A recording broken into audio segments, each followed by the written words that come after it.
Hello, everyone. Thank you so much for coming and for our Music 270 Performance Forum class Guest Artist Series. This is going to be our Guest Artist Series here today to welcome our esteemed guest speaker, Ms. Valentine Gelman.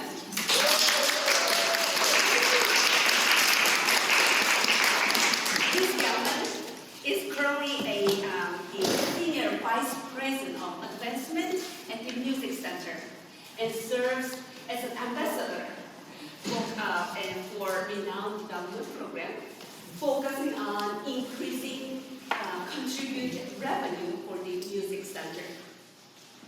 Ms. Gelman has had a very prestigious educational and professional career prior to working at the Music Center, ranging from working at the Juilliard School and the Columbia Artist Management and Columbia Artist Management and the International Artist Group to obtain the degree in Organizational Psychology from Columbia University.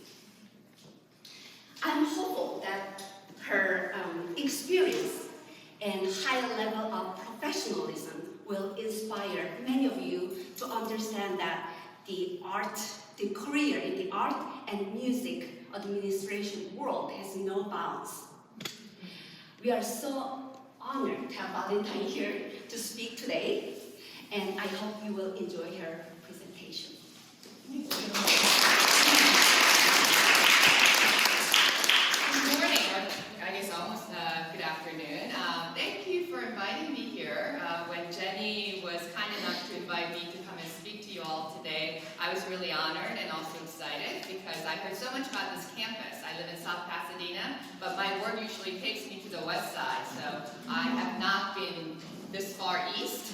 So giving me the opportunity to explore the campus and check out all the beautiful academic buildings. And I actually worked for a higher ed institution for 17 years, so whenever I step foot into a college campus, it just makes me feel young and reinvigorated, so it's just really nice to be here.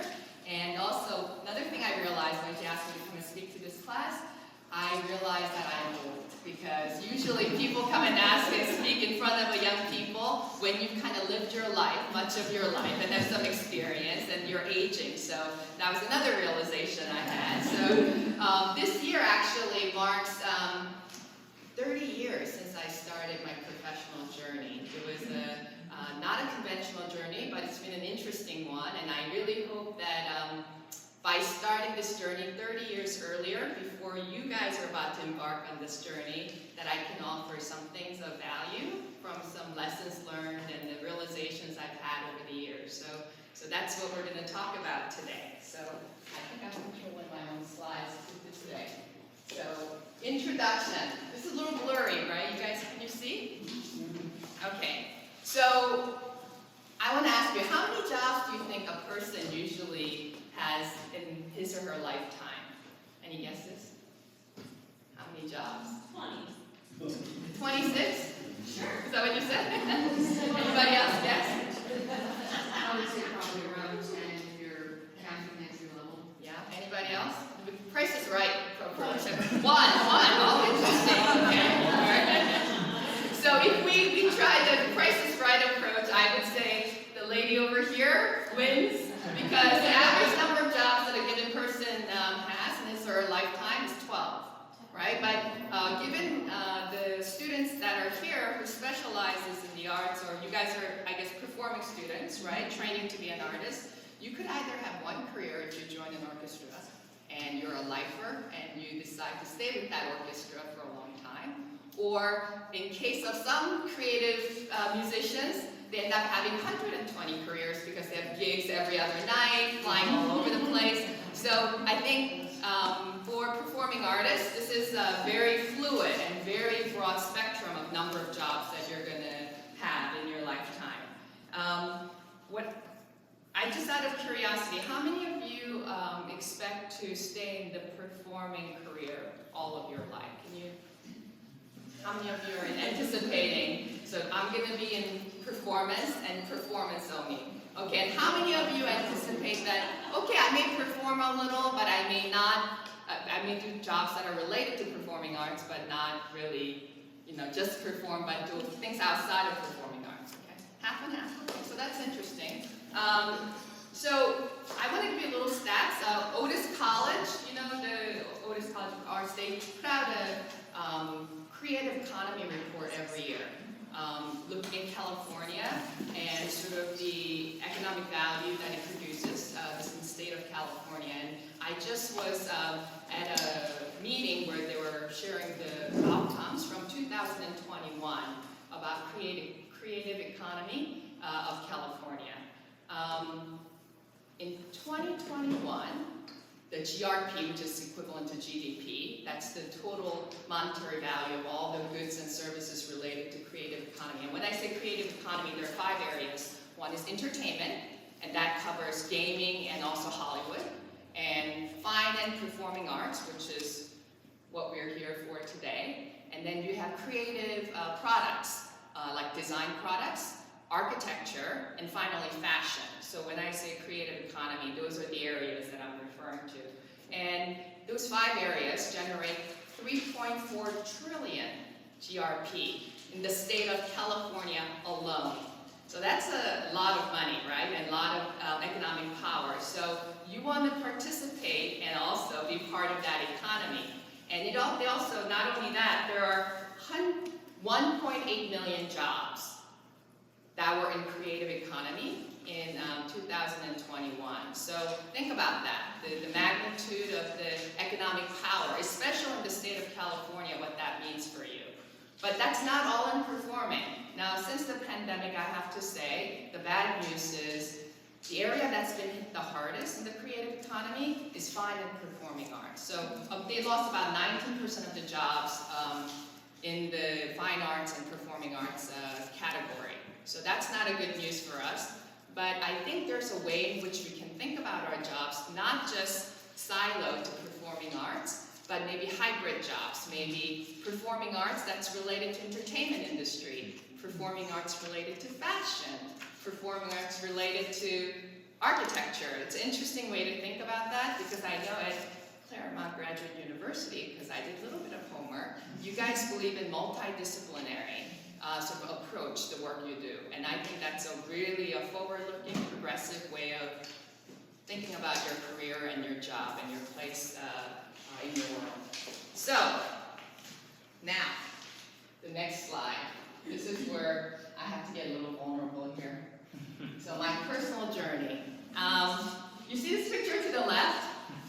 I'm 4 years old, and I was asked to pose for a picture. This is one of my earliest memories, and they said, "Why don't you pose for a picture?" And I said, "Oh, I'm going to be a butterfly." And I started dancing around, and this is how the picture was taken. I was born in Seoul, South Korea. I was a very precocious child. I loved to perform in front of a crowd, and I don't know where that came from, because I didn't have any family members who liked to perform, but I just loved performing.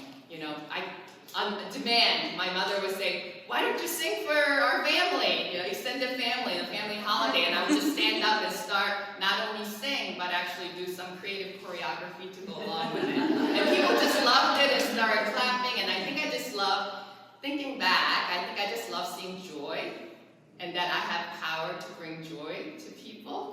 That was what was most compelling. So I loved performing, and I loved expressing myself through music, drama, dance. So it was really innate in me. I can't explain it, but it was very innate. And I'm sure some of you performers have the same kind of desire that is very innate, right? Well, at age 11, my parents decided to move to the United States. And things shifted pretty dramatically because, for an 11-year-old girl, where your hormone is very volatile and you're very insecure, to move to a brand new country, a foreign place, where people don't know who you are, people don't understand who you are, and you feel very, very small, right? And I think one of the things that was really difficult for me was the language barrier, because I was a talker, and I loved to express myself through words, and the fact that I'm now at a new place where people didn't understand me, but I couldn't really express myself. So that really took a toll on my self-confidence, also, as I was trying to articulate this language called English, I was very self-conscious. And I don't know, maybe some of you have moved to this country from elsewhere and have felt the same way. And one of the things I remember when I try to speak English, the kids are, they were laughing at how I was pronouncing words because of my accent. And I still remember the word world. And this is not a very easy word to pronounce for especially Asians, because you have R and L together, and that is very, very challenging. So trying to say the word world was extremely difficult. And whenever I said that word, kids were laughing because it sounded funny. And I got smaller and smaller, and my confidence level really diminished. So hence I stopped performing or presenting myself, showing up with joy and enthusiasm, because I felt very small. Then I started watching this program called Fame. And for those of you who are in your maybe teens and 20s, you may not know what this is, although I think they had a remake not too long ago. But it was a television program that was absolutely terrific. It's a performing arts high school in New York. And you've got the dancer, you've got the singer, you've got the speaker, the drama students, and they all come together, in performance. And I remember the choreographer and the teacher, dance teacher named Debbie Allen, actress Debbie Allen. She was in the show, and I never missed an episode. I love this program. And my husband, who's sitting right there, can testify when we go karaoke. What song do I always pick? What song do I always pick, John? Fame, yes. I'm gonna live forever, Fame. So this was my favorite TV program, and I always would dance to it, sing to it, and it was kind of like my safety and haven for me to go back and see through performance. Reinvigorated, kept the light on, the flame alive about wanting to connect to the performing arts world. And just funnily enough, when I first came to LA, one of the first people I met at a party in my work in advancement was Debbie Allen. So it was a real homecoming for me, and it was really exciting. So that's my personal journey. Fast forward a few more years, I went to college, small liberal arts college called Wheaton College, and I really didn't know what to do because, it was a liberal arts school. I wanted to be an architect at one point, but I think it was gnawing at me that there's something in performing arts that I wanted to get involved in. And there was an internship program that was presented that was being hosted by the Juilliard School. So what you would do is you would go to the Juilliard School and sign up for a program that's in arts administration or production or design, not performance itself, but programs that are around the arts. So I was very excited, and I decided to apply. And I got in, and I was from New York anyway, so this was a perfect way for me to transition to the real world. So I went to Juilliard School, and I did administration, I registered students, I met with faculty, and it was really nice, very safe, comforting, encouraging environment. However, I had ambition to maybe explore the business side of the arts. So then I heard about artist management, which sounded really intriguing, and I thought, okay, maybe I should move on from the wonderful world of academia and maybe try something different in the business side. So I went to Columbia Artist Management, which is CAMI. For some music folks know, I think the company dissolved during the pandemic, but for almost 100 years, or over 100 years, they toured all the world-leading orchestras and soloists and opera singers around the world. And it was the largest, along with ICM and IMG, a largest music management company. So I started working there as a managerial assistant, and I also learned how to do tours, book tours, negotiate fees for artists, accounting. I did a 301-member orchestra, ballet, opera company visa for the Kirov. And then I still remember till this day, one of the members decided not to come, and a new member decided to join the tour. I had to do the visa all over again. So this was a really fun,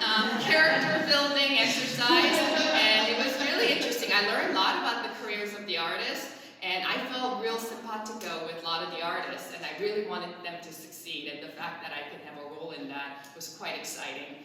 And then we broke off of Columbia Artist Management and created our small agency to really care about the artists, because in a large shop, you know, it feels like artists are commodities, and we really felt that artists are people and that we want to respect them and represent them and do justice. So with that great vision and mission, we started a new performing arts sort of management company, but we didn't have enough cash flows. After 3 years, it folded. So at that point, I was at a crossroad and I wasn't really sure what I was going to do. And then a friend of mine said, hey, you know what, a friend of mine is starting a new, he works for Cambridge University and they want to start a new foundation in New York. This is Cambridge University in the United Kingdom. I said, okay, I don't really know about fundraising. They're looking for someone who can help with events and help with their operations. And, you know, I have a real entrepreneurial spirit, so I love creating something new out of nothing, you know, that's another creative desire to just like explore and try new things. So I said, okay, let me try, you know. So I went in as a sort of a consultant or part-time personnel, and then I ended up staying there for 17 years in their fundraising shop. What was great about this experience, actually, other than the fact that I was coming back to an academic environment, an institution that is so old and traditional. I mean, I love Cambridge University, and you get free trips to England, you know, every month, which is lovely as well.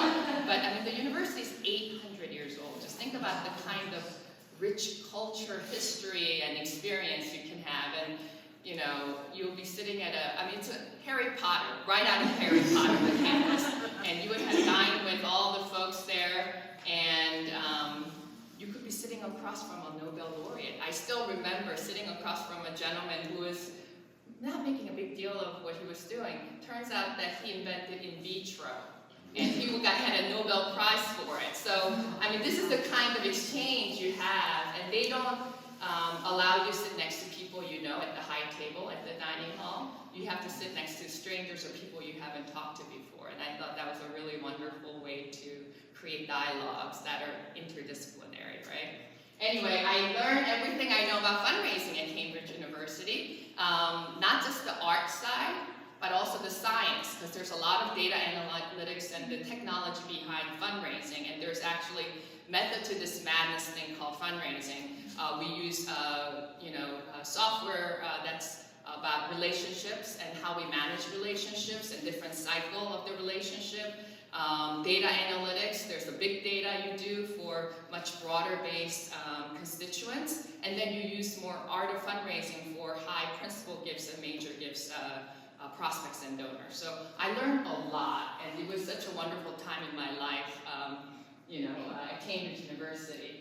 And then, again, my husband was working for a very large bank, and he was very stressed, and he told me once, you know, I don't want to run the rat race anymore in New York City, you know. There's a saying, even if you win a rat race, you're still a rat. So how do you get out of that vicious cycle in New York, you know, where high performance is constantly, you're under a lot of pressure trying to perform. So we said, we're kind of going through our midlife crisis, I suppose. We said, why don't we try something different? Let's quit our jobs and move west. So that's how we ended up in California, down in San Diego.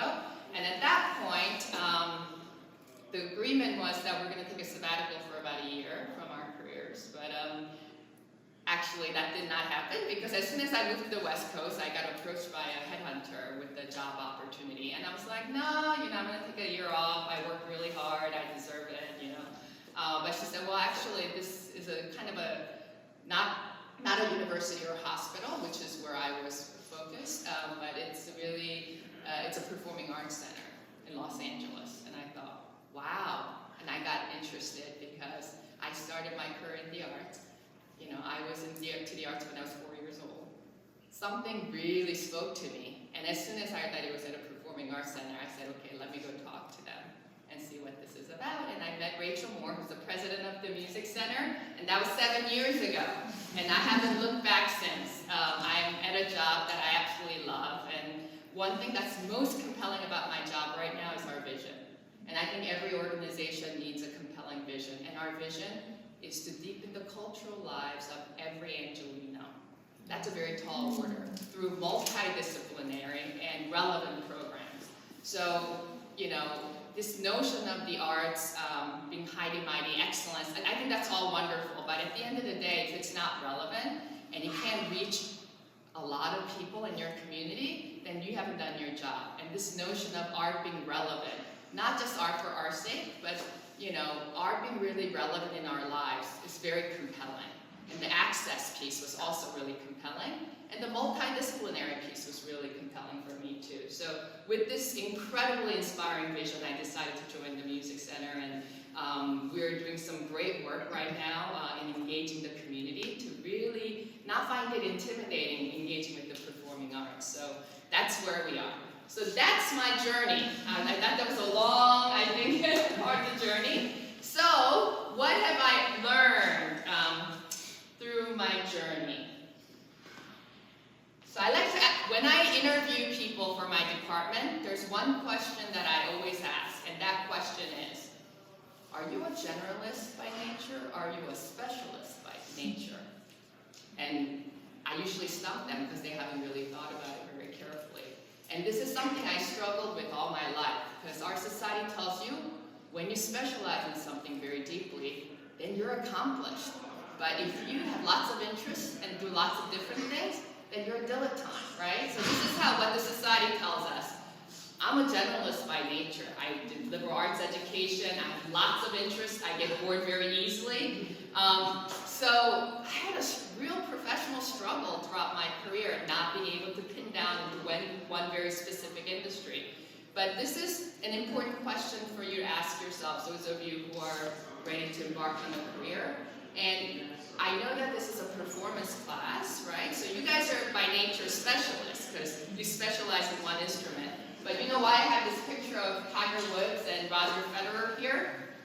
You would think that they're both specialists, right? Because they're world-renowned, the best golf player, and then you've got the best tennis player here. But when you look at their background, it's kind of interesting because Tiger Woods, he was given, his putter at 6 months. In fact, there's a story about his putter being tied to his walker, when he was 6 months old, as it's, going around. Before he learned how to walk, he actually had a putter that he was carrying around with him everywhere. By 2 years old, I think he was presented on TV by Bob Hope doing his swing, and he was 3 years old, he actually got media training. So his father and family and support system decided to really, really, really help him become the best golfer in the world, right? So that's what I call specialist.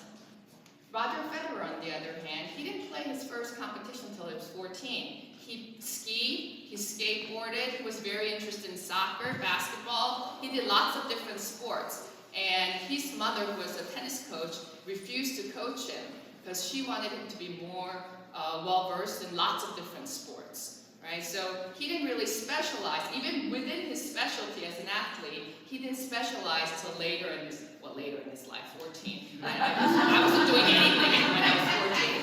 But it is kind of interesting to see how they're equally accomplished athletes, but the approach in which they got there is very different, right? So thinking about being a specialist and generalist, I think is really important. And especially looking ahead, one of the things I learned about being a generalist also, people say Renaissance man, right? You look back at Leonardo da Vinci. He was an architect, he was a philosopher, he was an engineer, he was a great artist. He was a generalist, when you think about it. He didn't just focus on one area. And also looking ahead as we think about interdisciplinary work, being a generalist actually is a very positive thing. When I first started out, I wanted to explore lots of different things in my career, so I was a generalist. And then I focused in on fundraising and became a specialist. Now I manage a department of 22 fundraisers, and we have lots of different functionalities. As a leader, I find it enormously helpful that I'm a generalist. Because I can lead better, I have better empathy with different types of people as a leader. My husband, who is actually a software architect, told me that often when you have superstars in corporations, They promote them to a managerial level or, C-suite executives, but they don't know anything about management. They don't know about people. They don't know about other areas other than the very narrow focus that they have. So what I am saying here is that as important as it is to have the depth of knowledge, it's really, really important to have the breadth of experience. I cannot emphasize that enough. And as you're trying to navigate your career, really think about that. Are you about the breadth or the depth? Supplement the area where you feel like you don't have enough depth, and supplement the area where you feel like you don't have enough breadth. And I think that is one thing I learned throughout my career that was extremely helpful. Just something to think about. Art is also, I said, multidisciplinary and interdisciplinary as we look into the future. Is art for art's sake? That is not going to work into the future. I feel that art is best used looking ahead. This is sort of my theory in that the relationship between audience and the performer will change and evolve over time. It's not about proscenium-based, you perform there and I watch you here. I think you create art together. Co-curation is a really important and also things that we talk about in the artistic world. And also letting the audience create art for the artist collectively. That's also an interesting space to explore. And I've talked to some experts in the field about this notion of creating art for, with, and by the people. So, the landscape of artistic curation is changing rapidly as well. And art is also a vehicle for lots of other interesting things. Coming out of COVID, arts for wellness. I'm sure you guys heard of art therapy, dance therapy, through movement, helping people get better with their diseases, whether it's autism or Alzheimer's. The cross-section between art and wellness is a huge field, and there's a lot of potential in that world. Also, art for social justice. When we felt all the social reckoning and all the post-pandemic stress, what happened? People came together and sang and performed together, danced together on TikTok.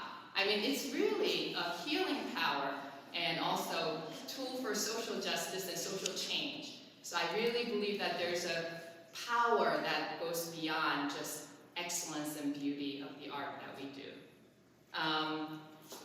Innovation is another area.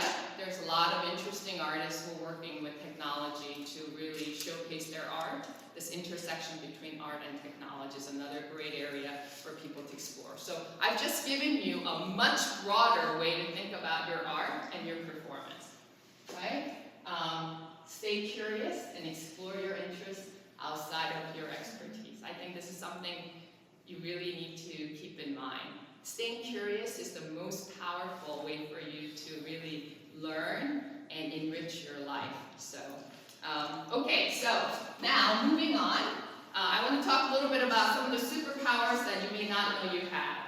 They've been dormant, but I want to tell you, my CEO, Rachel Moore, she is a dancer, former dancer, and she used to go to Chamber of Commerce, and she would say, hire a dancer. They're a creative problem solver, they're disciplined, and they have very strong work ethic. And I don't know too many other professions where students are really trained to be disciplined, and when you have to perform, you have to plan. You have to prepare. This joke about how do you get to Carnegie Hall, practice, practice, practice. So I think it's really important to recognize that power in you, because that's going to come in really handy no matter what profession or what work you do in the future, right? Focus and attention to detail. How many times have you spent playing that section, that measure in your score, playing the piano over and over and over again, or that score where you have to hit that note over and over and over and over again? That attention to detail and focus and being meticulous, that's going to serve you really, really well in your future when you become a leader in your field. Creative problem solving. People are sometimes they think inside the box. You'll be surprised, there are very few people who think outside the box, especially when you're in a large corporate environment or large organization. So your ability to think creatively outside the box is going to work really well for you. So really unleash that superpower and harness that really talent, I think, is important. Also, collaboration. Artists collaborate all the time. It comes naturally. You create something new, beautiful, and you respect one another, and you create a community of creative minds. I mean, this comes so naturally for you. This is not the case out there in the world. Not everyone knows how to collaborate. So you can really be the catalyst in your sort of society to help people collaborate and show them what it means to collaborate. Confidence and voice. We have this wonderful program called Spotlight where students, high school students, we train them to perform and we coach them and we provide them advice. It's a wonderful program, but one of the things that they take away from this program that is most effective is confidence and poise. Being able to stand in front of an audience and really have poise and present and connect with the audience, looking into everyone's eyes, and really feel everyone in the room. Artists know how to do that. This is not a natural ability for most people. So you bring something really powerful to your job and your work, right? And then there are a lot more. I mean, you could go home and start writing down, okay, what do I do as an artist? And how can those things connect with maybe transferable skills that can translate to your job in the future? Okay, so I think there's also an op-ed piece in the New York Times that talked about a strong connection between music and professional achievement. There's a strong correlation. So this has actually been studied and researched, and it is very true that a lot of people who have studied music in particular have achieved really well in their professional journey. So I just wanted to share that. Okay, so now that you know what superpowers you have that you can unleash, I want to talk a little bit about skills that are universal that you may want to consider building as you think about your future and your career. And these are, I think, very essential if you want to be in a leadership role. Articulate your thoughts. You can articulate your thoughts in written form, and you can also articulate your thoughts verbally. No matter how creative, how amazing, brilliant, genius you are, if you're not able to communicate to people, to help them understand those ideas in a layman's terms very simply, in a compelling fashion, you're not going to be as effective as a leader. When you look at all the great leaders of our lifetime in history, what do they have in common? They're great orators. John F. Kennedy, Winston Churchill, Maya Angelou. I mean, the way they write and the way they speak is super compelling. It touches your heart, right? And I think it's not just about speaking, sometimes writing too. More and more I recognize that written skill becomes increasingly important for me to build relationships. And for those of you maybe who are more introverted, who are not able to speak to a large audience, a room full of people, I encourage you to hone your written skills, because it is a very, very powerful tool of communication, and you can really exercise your leadership through also written work. So speaking and writing skills is something, if I had to advise someone to pick a major, I would say go for English literature or journalism, because that is going to serve you so well in the long run, no matter what you do in life. What's in your head, the genius that's inside of you can be unleashed through language, whether that's in a written form or through speech. So, build relationships. This is important. I happen to be in the business of building relationships. So yeah, I'm a fundraiser. People say, what do you do? I raise money. But I think of fundraising as more of a relationship building work, meaningful relationship building work. The money is the byproduct. That will come if you have compelled people and build meaningful relationships. So relationship building and making those connections, not just to get ahead in life, but just having that camaraderie and being able to get their thoughts and commiserate, if you're struggling. Building a community and building relationship is really important. Learning how to tell your story. We're wired to respond to stories, data, facts, impressive, research, but at the end of the day, it's more compelling to someone tell their story from their heart, based on their experience, than a bunch of numbers and data points. And I think being able to tell a compelling story about your life, your journey, or even about the institution, if you're a leader in an institution. Where you're going, what is the story you're trying to tell? And being able to tell that story is a very important skill, and I think it'll serve you well. Know your numbers. Okay, so I have a lot of people who come and tell me, especially artists, who say, I'm not a numbers person. I was terrible at math. I'm just not a numbers person. Well, you better make your business to be a numbers person, because once you become a leader in any field, especially in the artistic field, because there's so many, I'm not a numbers person in an artistic organization, that skill's going to be really important. Learn how to read spreadsheets, know how to work your Excel. And just basic financial literacy is really important. It's just easy enough. Pick up a MBA for dummies. Just go ahead and equip yourself with just basic finance. Know how to read financial statements. I think is really important. And then technology. This is an area that actually it's not my forte, because I have young staff members who do it for me, or I have my son who tells me, who's my tech support. But I think it's really important as technology changes rapidly to keep up with that technology. I know some of you young people think you're all head-bent up on technology. Well, 30 more years from now, you're going to see there's new TikTok and new, Facebook, and over the last 20 years, I can't tell you how much technology has changed and how quickly and how vastly. So just knowing your technology, I think, also is quite important. So at Cambridge, one of my board members was an economist, and her expertise was sort of women's career, which was her area of expertise at Cambridge. And this notion of mentor versus a sponsor. So especially ladies out there, we talk a lot about, I have a great mentor, and the mentor is great, and she'll give me advice. She went through the same thing I went through, so it's really helpful. So, Sylvia Ann Hewlett is the economist. She said, if you want to fast track your career, forget the mentor. You need a sponsor, because is your mentor actually opening the door for you, making the connections, advocating for you? Well, I think that's a little bit extreme, as much as I love Sylvia.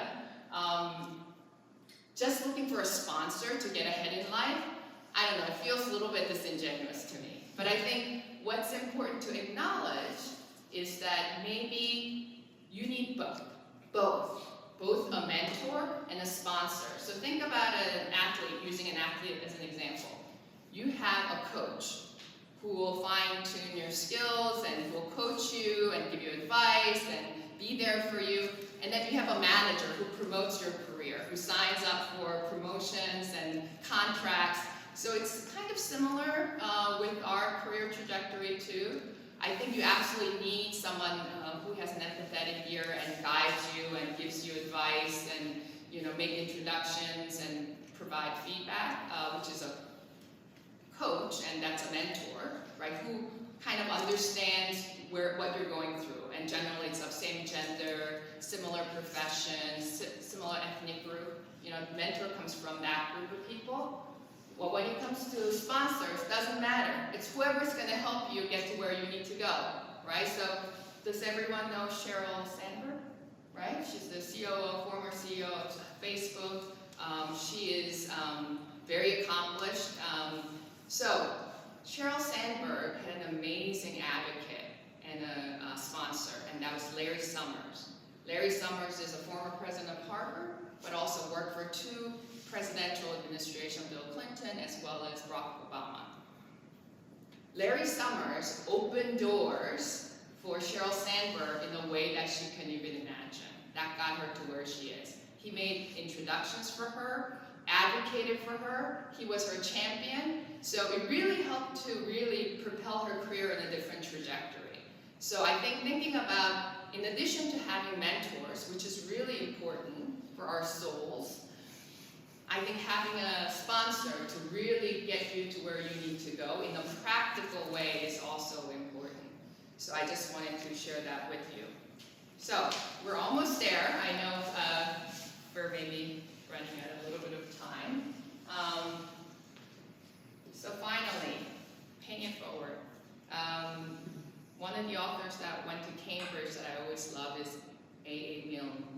which is author of Winnie the Pooh. He was a Trinity man, and he went to Cambridge University. And some of the most profound wisdom comes from children's literature. And I came across this particular quote, which I thought was lovely. Piglet noticed that even though he had a very small heart, he could hold a rather large amount of gratitude. We live in a society that focuses on personal achievement and accomplishments. I did it, you know. You did so well. You know, look at how you got to where you are. You're so impressive. You know, who are we fooling? I'm standing here in front of you because there was a village of people who helped me get here. The fact that we can sit here comfortably and, you know, enjoy this lecture or being cynical about this lecture, however you're taking it, is because there are people who came and swept the floors this morning. There's IT people who made the visuals possible. I mean, for anything to happen in life, there are village of people who are supporting you. Your parents, your friends, your teachers, even people, bus drivers. I mean, everyone in your life who are supporting you to be successful and be where you are and allowing you to sit where you are is very compelling. And we have to live our lives with extraordinary gratitude. But that's not enough. You got to pay it forward. I think gratitude is important, but you have to think about how you're going to pay it forward and make sure that other people can benefit from all the privilege and all the wonderful gifts that you've received in your life. Think about that. You know, when I was when I was 13, I should say, I was in the United States for about, I guess, 18 months. So my English wasn't great, and I lived with my grandmother in New Jersey for about a year, and then we moved to New York public school system. And first day, I show up to class, and I'm in this classroom, and this is right out of a movie. Kids are chewing gum, yelling, screaming, cursing, and they're 6th graders, right? And I see a kid throwing a chair at the teacher. It's like inner city, New York, Queens, public school system. I was shocked, but I was also really angry because I'm like, this is not right. You know, especially in Korea, you know, you really respect elderly and teachers, and I was just shocked. So I marched down to the assistant principal's office, and in my broken English, I think I said something like, I came to learn in this place. Learning is not possible in this place. Can you help me to be somewhere where I can actually learn? And his name is Martin Gross. And he was so impressed, I think, you know, for a young person to just charge in, and because I was quite angry. So I think that he said, okay, we will do that. He took me out of the worst class in the school, which is where they put me, and put me in honors class. Even though my English wasn't very good and I was maybe not ready for it, he felt that I can maybe step into this place and rise to the occasion, I guess. He believed in me. And I spoke to him about 5 years ago. I looked him up after 40 years, and I just started crying because I realized this was the person who changed my life. If you could just close your eyes right now and take 2 minutes, if you would indulge me, think about one person in your life who was like this assistant principal who changed everything for you. Because from that class, my life changed and it went on a different trajectory. It might sound like a small incident, but looking back on it, it was a pivotal moment. Think of one person who played a major role in your life. And I want you to spend 15 seconds feeling gratitude for that person.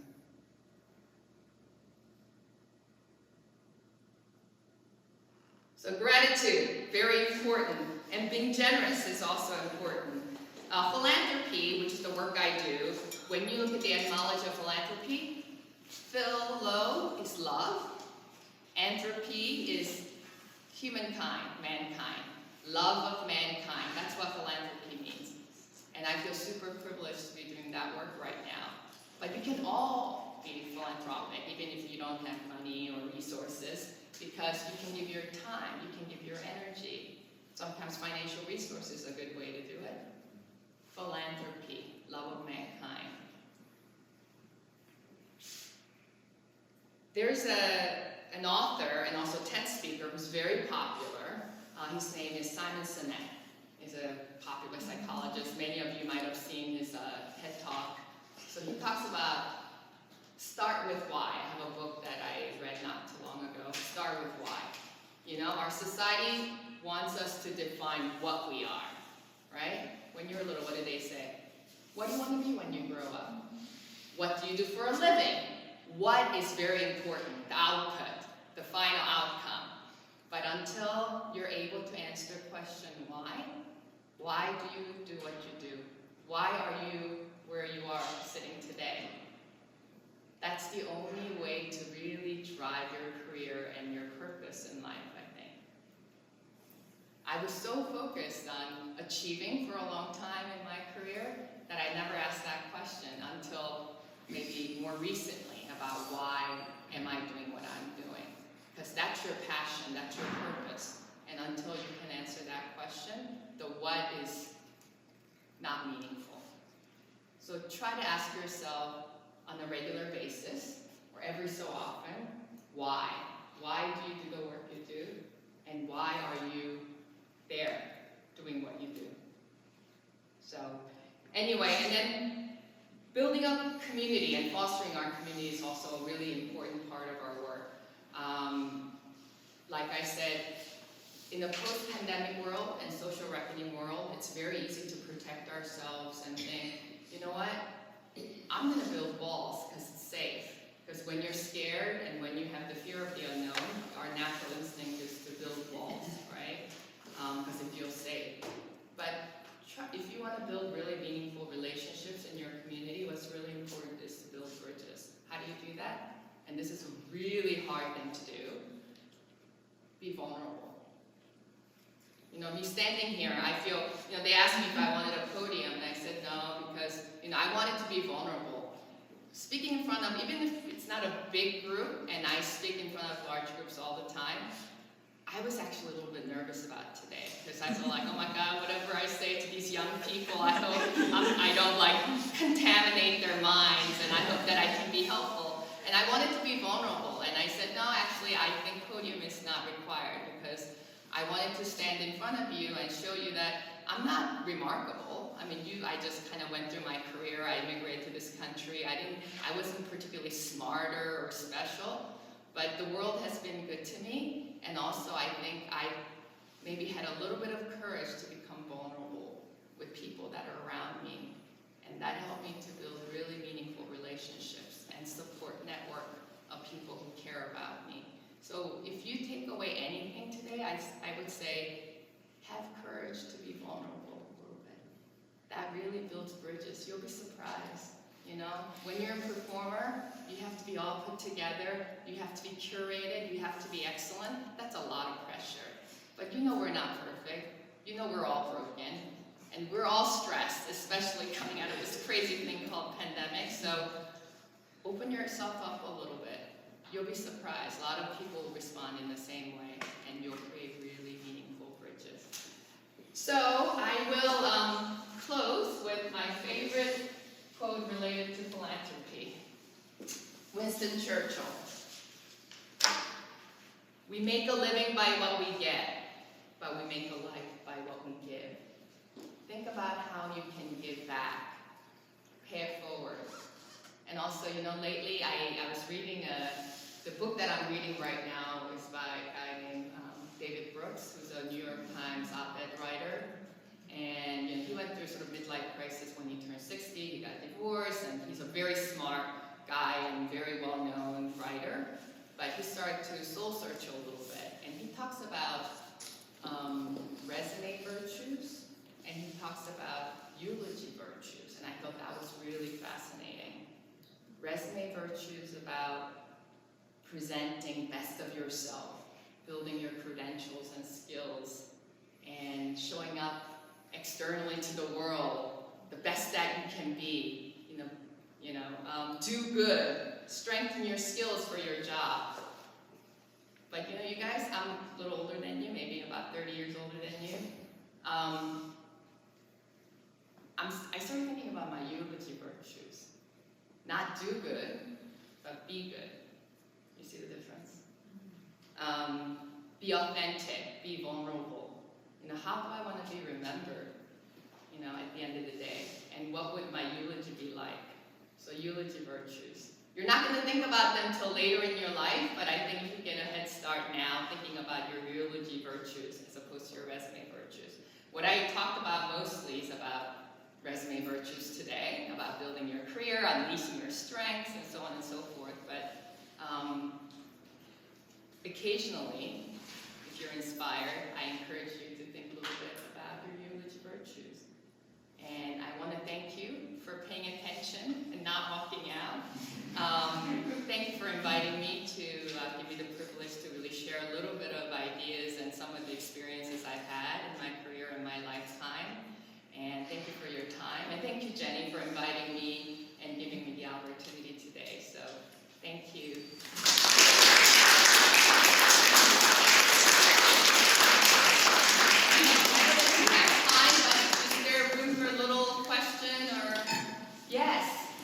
Thank you so much for coming and speaking with us. I think we all found this very inspiring. And I was curious more to hear about, you were speaking about relative projects and relative to the community of the arts, and what you think are really important to create sort of things that hit the point of being relative to reaching out in our communities with our art. Relative or relevance? Relevance, sorry. Relevance, okay, yeah. So I think, a lot of people, when they come to the music center, they get quite intimidated because that's a place for people who are fancy, who dress up, because I think the Oscars was there for many decades, and fancy people go there to have galas and so on and so forth, and they don't see themselves in the place. We renovated our plaza a couple of years ago, and the idea was to make this plaza into people's backyards or front yard or living room, so people can just show up.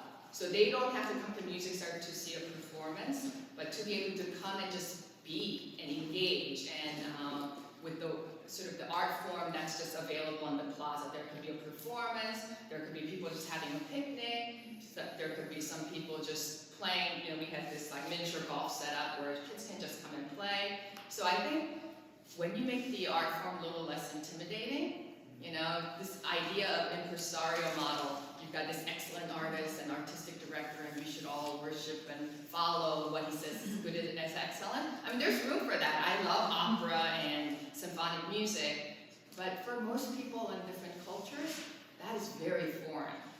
So how do we change that paradigm, right? So I think it's something important to talk about. I love people who come together to read stories together, knitting, while they're listening to some beautiful folk music. Doing it together is, I think, the way to go and to make it accessible, because when people do it together, it's social, and you have fun along the way. You can have fun at the opera, you can have fun in listening to a symphonic music, but how do you create an environment in which people can feel less intimidated and do that easily? And there are a lot of great work that's being done out there, I think, if you look into it. Yes. Thank you so much for your inspiring speech, and we learned so much. And as you encourage us to become more like generalists, so I'm just curious for your profession, like doing fundraising is always very fascinating and foreign to me. So what, if you don't mind, I would like to know what is the most challenging part in this particular fundraising job. So you have to approach to people, and to me, I think it's impossible. How can you become so successful? So, my fundraisers always say, oh my God, I couldn't make the ask, the person's not ready, and a lot of my friends say, I can never do what you do. Oh my God, asking for money. But you have it all wrong. You see, it's not about asking for money. It's about believing in the vision. Actually, you're doing these funders a favor. So I tell my fundraisers, listen, if you're shy or embarrassed about asking for money, then you have a problem. That means you don't believe in our vision. Your job is to take a very meaningful purpose and present that opportunity to someone who's looking for purpose. You know, we could make all the money in the world and be accomplished and, you know, have lots of money, but at the end of the day, people are looking for purpose in life. And when you're able to make that matchmaking between meaningful purpose and someone who's looking for that purpose, and you are able to connect the two together, it's the most gratifying thing. And if you're not able to present that purpose to the potential funder, I say that means you don't believe in our vision. I guarantee, I don't know too many people who get excited about fundraising as much as I get excited about fundraising, because I'm like, oh my God, this is an amazing opportunity. I know you're looking for a purpose. I have an opportunity that I can present you. I'm doing that person a favor, not asking for money. Money's irrelevant. Like I said, building a meaningful relationship, the money's, it will come. The financial resources is really a byproduct of building meaningful relationships and really building a community around the really important vision and purpose. Having said that, not everybody's a prospect. If I'm fundraising for the arts, and if someone is only focused on saving, you know, starving children in Africa, I'm not going to particularly just go and, because you have a lot of resources and we'll give you some benefits, please come and give us money. That is not that's very misaligned. You know, it doesn't feel right. So you really have to understand the prospect and the donor you're speaking to, and the motivation and what their purpose is in life. And it takes time to find that. And in fundraising, one area that I do find challenging, particularly in the arts, is in universities they have very large endowments, so they have distributions, and they're able to allow a fundraising process to take place in donors' timeline. In the arts, it's a little bit like hand to mouth. You know, you have to fundraise so you can fund the programs and hire the people. So when you don't have a large endowment, it's always hand to mouth. So having your fundraising goal directly tied to your annual operations is a very challenging and also not strategic. So that is one area that, coming from university to the arts, I realized was a kind of a difficult challenge. But, you know, anyway, that's sort of, yeah, thank you. Hi, first of all, I want to thank you for making classical music and also especially opera, for helping to make it more inclusive. I'm a voice student and I love opera. It's my life. And the opera is so inspiring to me, it's so inclusive, and I've seen also my friends of different ethnicities being successful at that amazing opera company. And it's one of the world's most forward-thinking and inclusive and inspiring opera companies, and you're a part of that. So thank you so much for doing that. Well, I can't take credit because I know Christopher, who's the CEO. So Music Center is the overarching sort of organization that kind of manages the facility and the campus, and we do a lot of free programs. But I know that opera is an amazing organization, and Christopher is very innovative and forward-thinking, and they really do some amazing work at the opera. So yes.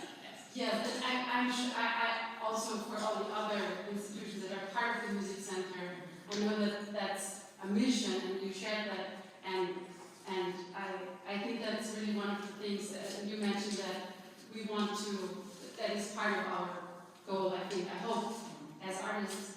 And I had a question, because we're lucky that you bring to us the knowledge of the business of music and art, because I feel that, I speak for myself and hopefully also for others, we spent so many years in perfecting our craft and acquiring knowledge and education, and then we want to go to the world and share it and have a career and do it professionally.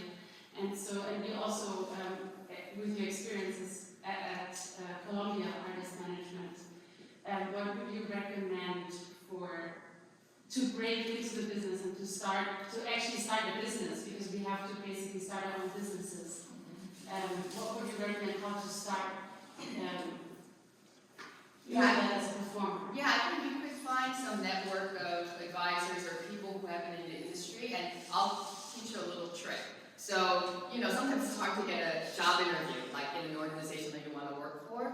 The best way to get your foot in the door, and you're going to thank me for this, you call them up, and, you know, if you get introduced to them at a cocktail reception, or someone you know who's in the business of the arts, you say, I am so fascinated and I love what you do. Do you think I can come for an information interview with you so I can learn more about your industry? For the person, it's not intimidating, right? Because you're not asking for a job, but you really are, you know, secretly. So, and they also get really flattered. Oh my God, this person really likes me and thinks what I'm doing is special. They're flattered, right? So they're like, oh sure, I'll make time for you. You know, I'm an aspiring student who want to do what you do and really curious about what you do. Can I come and talk to you? Because I'm conducting some informational interviews as I'm trying to navigate my career. I bet you, no one's going to turn you down. They say, sure, come and talk to me. But that is your job interview. Because they're going to see you and they're going to listen to you. Prepare yourself because you're going to have that time and undivided attention of that person, whether it's a CEO or a director or vice president, and that is your moment to shine. So come prepared, and usually that's how you get into work. My little secret. Yeah. Just kind of a follow-up on the business side of things. Thank you very much for your presentation first and foremost, but you talked about having to know your numbers and not being a numbers person. And in my experience, it's not so much that I'm bad with numbers, I just don't like them. My running joke is I'm a musician, I never have to count higher than 4.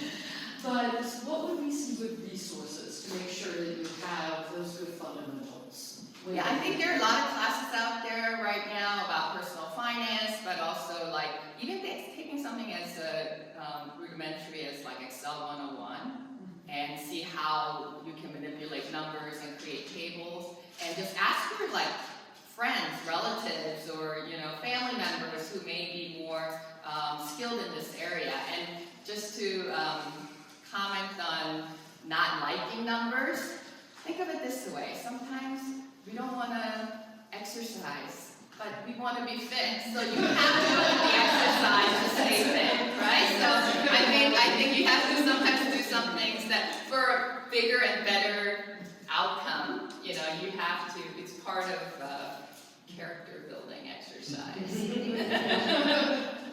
Yes. I'm really fascinated by all of the renovations that were done at the Music Center that you mentioned. I'm really interested in like accessibility and all of that goes on, all of the kind of interdisciplinary talks that happen. How difficult was it to get the ball rolling to have presumably architects and people in the community all dialoguing with each other? How did that all get started? It was very, very hard. I think that actually the project conversation started about 10 years prior, even before I got there. And then, because also we're a county facility, so the county manages the buildings, that they own the land. So to get the count, one of the great things about Music Center is I love the diversifying the funding source. So we're not completely private, we're not completely public. So we have many different sources of funding, and that's another thing that you guys should remember: diversify. When you're running an arts organization, sometimes some organizations rely too much on private philanthropy, sometimes too much on government funding, like European model is all on government, right? Arts and culture, government funds. Sometimes too much on earned income, and we saw what happened there with some of the theaters that rely on ticket sales for income. It's really for the health of any arts organization, you have to diversify your source of funding so that if there's something as devastating as COVID happens, you can still stay strong financially. So I think that's really important. And yes, it took a village. It was a very difficult project, but I kind of came towards the end for the fundraising part. And as soon as I started, 6 months into my job, it's like, oh, by the way, you're going to fundraise for this renovation. Let's go. You have 6 months to secure $5 million or something, and then that went to 10 million and went to 12 million, ever increasing sort of a target. But I was really touched by the community and how interested people were and how generous they were willing to be. And there was actually a lot of low-hanging fruit, if you will, people who were already engaged who decided to step up. Yeah, it was extremely difficult. I didn't see much of my husband or my son, but it was a very rewarding and wonderful experience. I can talk to you more in detail if you want. You have specific questions. Yeah. Yes. Yeah, thank you so much. Over the summer, I had a great opportunity to work with Primo Artists, which is one of the artist management companies. So, a question for you is, when you interview candidates for these artist management positions, what's one skill that you really look for in a candidate? And then my second question is, who's one of your favorite artists that you've had the privilege of meeting in your occupation? There are many parts to that question. So the skills that you need is, I would say stamina. Starting out. If you don't have resilience and stamina, it is not for you. Because when I was in artist management, actually, I had a full day, 9 to 5 or 9 to 6 job. And then I went to a performance, which usually started at 8 o'clock. My office was right across from Carnegie Hall, finished around 11. You do the backstage as a manager with the artist, and meet and greet and all that. And the artists don't like to eat before they perform. So inevitably, they like to eat around midnight. So you sit with them, have dinner until about 2. You get home at 2:30, 3 o'clock, and then you still have to report to work at 9 o'clock. So not for the faint of the heart. I mean, I think the culture also has changed a lot since I was doing it in the early 90s. And maybe that's why Cami kind of folded during the pandemic, but it was pretty brutal. I mean, as you know, when you're performing weekends, evenings, so I think stamina, resilience, learning how to take care of yourself to stay well is really important. And then what was the Oh, just, like a favorite artist that you have the privilege of meeting. I met so many, so I can't, I don't have a favorite. Oh, yeah. So, it's not a classical musician. I met many of them, and all of them. I mean, from Valentine Gelman, who is wonderful, but eccentric. I mean, I met a lot of artists. So, classical musicians, it was part of my job, so it was interesting, but no one really stands out. But one artist that I met who was that was special for me. We did a gala to celebrate Joni Mitchell's 75th birthday at the Music Center. And some of my difficult times, I love folk music as much as I love classical music, because I feel like folk music is sheer poetry.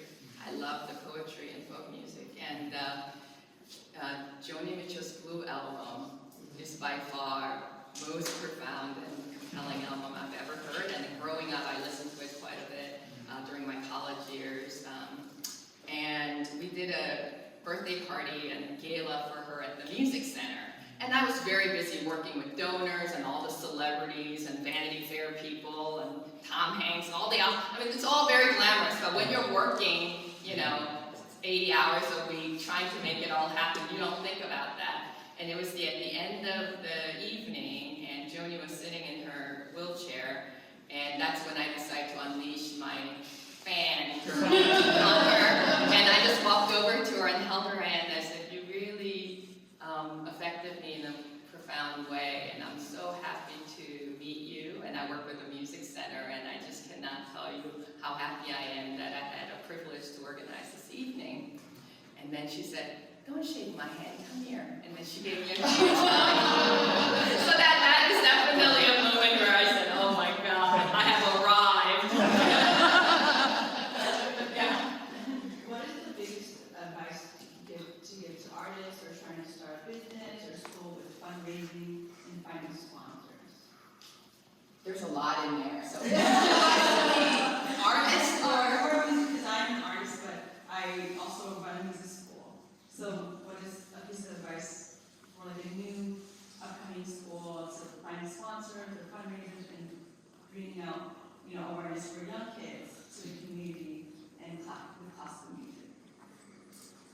For yourself or for you to pitch to the external? For myself. For yourself. I think, first of all, I think just having a breadth of experience is really important when you're starting out, so you know what all your options are, right? Just get the menu ready and see what's on the menu. I think that's really important.